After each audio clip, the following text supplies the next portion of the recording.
Hey guys, I'm back. Alright, so let's get down to some true crime, shall we? It's been forever. I haven't done a true crime video since the Sarah Boone situation. That was my last one, and then previous to that was the verdict of Richard Allen, and that was forever ago, and I apologize for being gone for so long. Every time I try to come back, some stupid shit happens in my life and I get all messed up in my head and then I just don't do it. But here I am.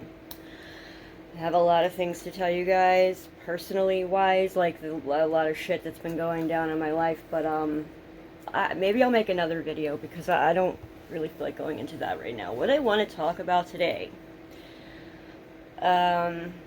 let's get into Jeffrey Epstein, shall we? Now, I'm not going to talk about, like, all the files and all the charges and everything regarding him. I want to talk about one particular survivor that I saw being interviewed by Blair White, who I used to watch her even though I couldn't stand her because I was mad at her because she was a Trump supporter. She voted for Trump because Trump swore up and down that he would release the files if he was elected. And here we are, and he's going, are we still talking about Epstein? Oi! I'm not gonna get political, but I hate him. Alright, so, this woman, okay, her name is Juliette Bryant, and she is from South Africa. She is not one of the people that was a minor who was taken, out of school, like a lot of the ones we've heard about. She was 20 when she met Epstein, but her story is wild, you guys. Wild, okay? I highly recommend going and watching one of her interviews for yourself, but I'm going to tell you basically the gist of why my brain just exploded, and I have been thinking about her ever since, and I even went so far as to send her a message, like, through Facebook, just to tell her that, like, I think she's absolutely amazing. So brave, and so, like, I just wanted her to know that I believe her, because her story's a little crazy, okay? But the shit that I have read in those Epstein files, I can't say that I'm surprised anymore. Like, okay, for example, people are talking about, like, there's a picture in the files of a painting or a portrait that's hanging in one of his properties that looks like JonBenet Ramsey, okay?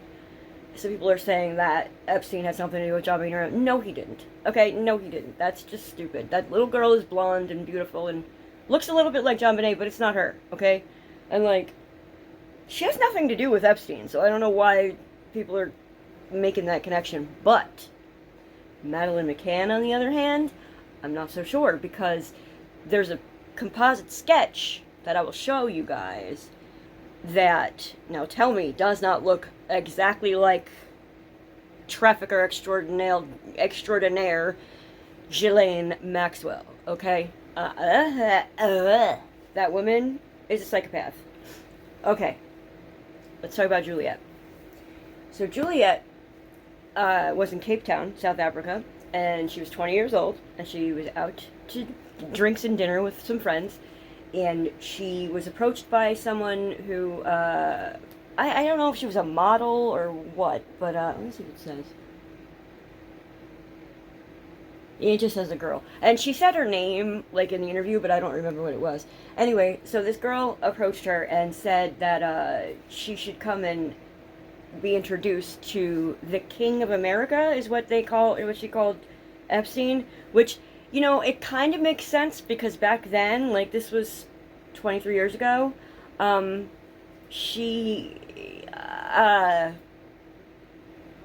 like, it was before we knew what we know about Epstein, and from the outside looking in, he did kind of look like a king, you know what I mean? Like, he wasn't like a president, but he had so many rich friends and so many celebrity friends, and you know what I mean? So this lady said, come and meet the King of America. And, like, she brought her over to this table, and it was Epstein, Bill Clinton, Kevin Spacey, and fucking, what's his name, Chris Tucker. So Juliette's, like, starstruck. Like, holy crap.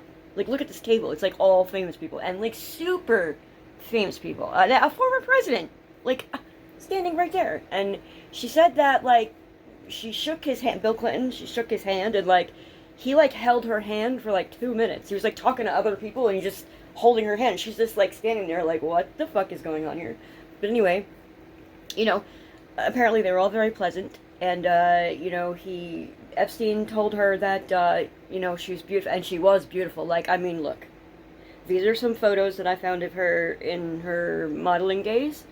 Holy shit, look at how beautiful this woman was. I mean, she's still beautiful, don't get me wrong, but, like, wowzers, that's phenomenal hot. Like, that's on another level, and she looks exactly like a Victoria's Secret model, in my opinion, and that's what Jeffrey Epstein told her. He said his best friend was Leslie Wexner, who now we know was a disgusting pedophile and was into all of this. He was like best buds with Epstein, and he is the guy who owns Victoria's Secret, or was at the time. So, you know, like Epstein used Wexner as like his, I don't know, fake boss, I guess, and got Juliette to believe that she could be a Victoria's Secret model if she just, you know, kept in touch, okay? So she obviously gave him like numbers and contact information, and I'm sorry, I'm just scrolling here so I don't forget to tell you guys anything. I'm doing this from my memory, but I have the article up so I don't forget anything. So anyway, she said, Epstein said he thought I'd be great for Victoria's Secret. They left that day, but his office started phoning and arranging me a visa and tickets and everything. She said, I didn't have any money or anything, but they said, don't worry, we'll deduct all the expenses from the income that you make when you're there. Okay, so this sounds amazing to her because she is like, you know, poor, struggling. Her family's poor. They live in, you know, South Africa, and like they're very, you know, like I guess there's not as many opportunities for like models and beautiful women there as there are here. So she thought this was like her big break, you know, like, oh my god, I'm gonna be like able to like help my family. I'll be able to like buy my mom a house and buy my brother a car, and you know, like all these things are going through her head. Like, my life is gonna be perfect. She was so excited. And I mean, of course, and I would be too. That's the thing. Like, people are like saying, like, why would you trust this guy? Well, I mean, he's at a table full of extremely famous people, including an ex-president. That looks pretty damn legit, if you ask me. Alright? Like, come on now. You know what's funny? Ironically, I'm wearing Victoria's Secret right now. I'm wearing my sweatsuit. It's the sweatshirt. It's got these matching stretchies. Anyway, so Juliette gets this visa super fast, which, I mean, you know, looking back on it now, she's like, that was crazy, and, like, should have been a red flag, like, you don't get a visa that fast, but apparently Epstein was able to just magically get visas. So anyway, like, within, like, a week, she's flown to New York City, well, you know, to New York, and she gets to, like, the model's apartment. I guess it's, like, an apartment where, I don't know if it's just one model or if it's a bunch of models, like, I don't know, she didn't really say, but she said she got to the model apartment when she, like, brought her luggage, and one of these women recruiters, and it wasn't Maxwell, but Maxwell was involved. She said that this woman said, okay, now pack a small bag, we're going to the Caribbean. Didn't say, you know, Epstein Island or whatever, just we're going to the Caribbean, which we all know now meant to Little St. James, aka Pedophile Island. So she did, and once she got on the plane, she realized she's not on the flight manifest, the flight list or whatever. So, and like after it took off, he immediately started like going at her, like reaching between her legs and shit like that, like just, and she was so scared.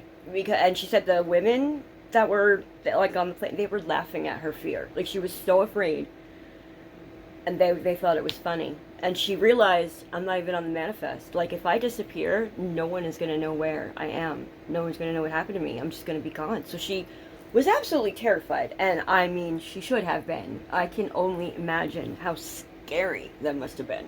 And yeah, she was 20. She wasn't 15 or whatever, but 20's still fucking young, man. You're not even old enough to drink alcohol in America. And I remember when I was 20, I might as well have been 16 because I was not in any way, shape, or form mature. You are still a baby when you're 20 years old. You don't know what's going on. And I mean, just because you're legal doesn't mean that you should be taken captive. You know what I mean? Like, ugh.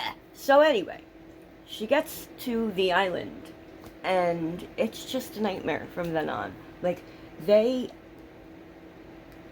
were calling her to Epstein's room up to 3 times a day to, you know what, with her.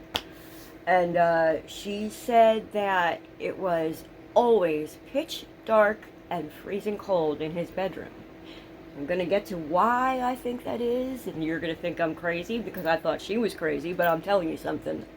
The more I think about it, the more I'm like, she's probably absolutely right. Like, it's so weird, okay? So, now, not only did she go to the island, but she went to his properties in New Mexico and Florida, and in fact, she's driving past Mar-a-Lago, and Epstein said, oh, that my friend Donald Trump owns that. So, she didn't actually meet Trump, but he bragged about being friends with him. So, let's see here. I don't want to forget to tell you guys anything. Oh, so anyway, when they were going to the island, she thought it was for like a modeling shoot. I mean, that makes a lot of sense because there's a lot of Victoria's Secret photo shoots that happen in the Caribbean, okay? So she thought that that's what was going on. And she realized on the plane that she'd been kidnapped. And eventually she was compensated as part of the Epstein Victims Compensation Program in 2020, and then she got another settlement from JP Morgan Chase in 2023. I just want to point that out because that shows you right there that she had, you know, enough proof that they paid her out so much money. The Epstein estate, $1 million, and JP Morgan, $900,000. So now, after everything, thank God she's okay, like, financially. And she did get to help her family. But let me tell you something. I would rather be broke than go through what she went through. Because, okay, here's where it gets really weird. She said that in the Caribbean, in that freezing cold bedroom, she was in there one time with him, and he was covered up to here with blankets. Like, so it was just from here up that she could see. And he shape-shifted right in front of her face. Like, she said she looked at him and he looked like this scary creature. I'm gonna try and find, because she drew it. If I can find it, I'll put it right here so you guys can see what I'm talking about. Because I got the chills when I saw that. I was like, what? Like that, yikes. And I know how crazy it sounds, alright? But she did specify that they were not allowed to drink alcohol, they were not allowed to do drugs. She's a cigarette smoker. They would make her go, like, way far outside and smoke far away from everybody, and then she had to immediately wash her hands. I mean, you should anyway, but like every single time she smoked, she had to wash her hands. Like, they were that weird about drugs and alcohol, yet she saw that, and she said that it was, she looked away, and she looked back, and he was normal again. She said it looked like holographic, almost. So, I don't know what to make of that.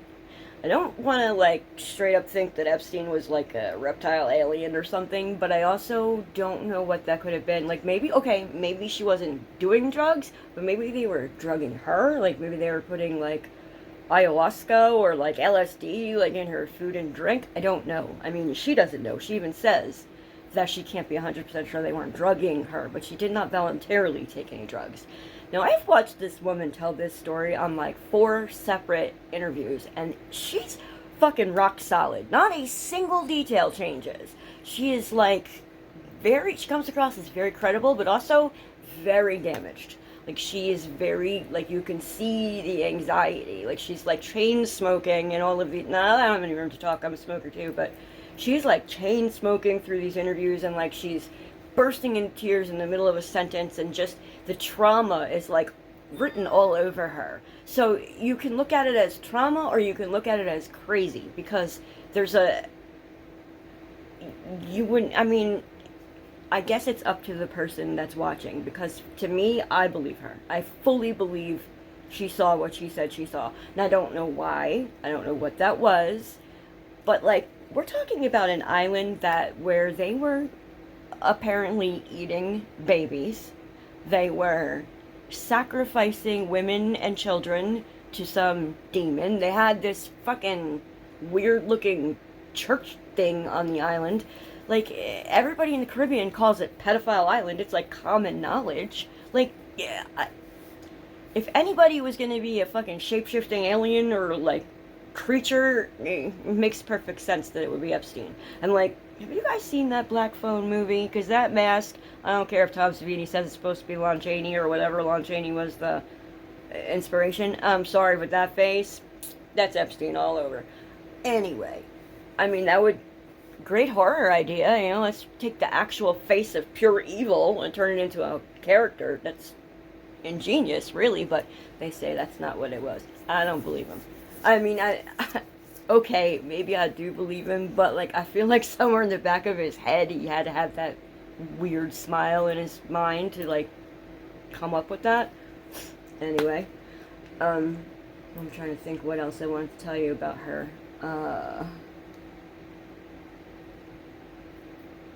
She did say that Epstein was the only one that was forcing himself on her. She wasn't trafficked to other people, so she was, you know, lucky that way.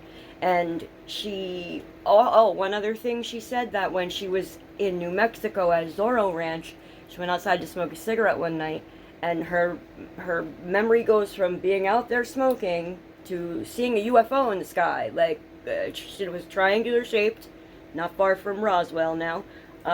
And she said that as it was coming at her, boom, blacked out, doesn't remember anything until later. She has a memory of waking up in some sort of like a lab environment with like 6 people around her in like full on, like she said, hazmat suits, but I'm thinking also like space suits, I don't know. And then also a female doctor who told her everything would be okay, and then boom, she woke up again. So it was like she has like that memory, and she's not sure what that was. And I don't know either. And I mean, is she crazy? I don't know. Seriously though, you guys, check this lady out, Juliette Bryant. If you want to see the interview that I saw, it was on Blair White's YouTube channel, and it was incredible. Like, incredible. I could not believe it.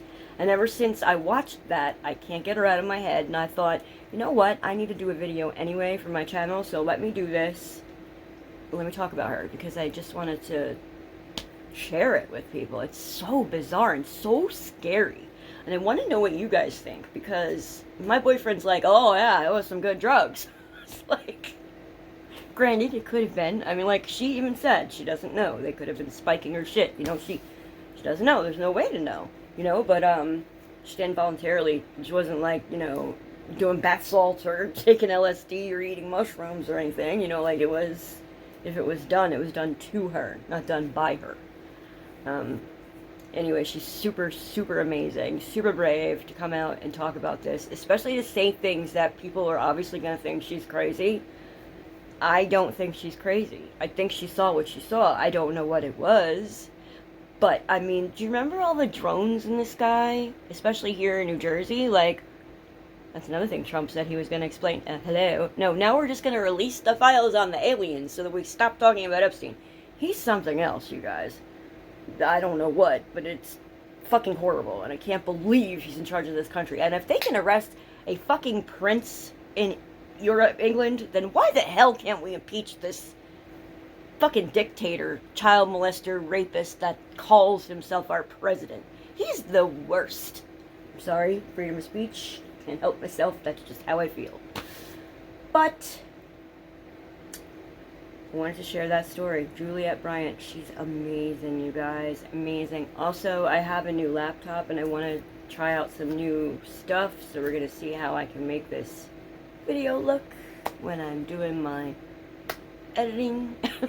I hope it goes well, because I have a really big project coming up next month that I have to do editing for, and I'm a little bit scared, but I'm going to start. That's one other reason why I wanted to start doing videos again, because I have to practice my editing skills. So yeah, wish me luck, and I will see you guys in the next video. Bye.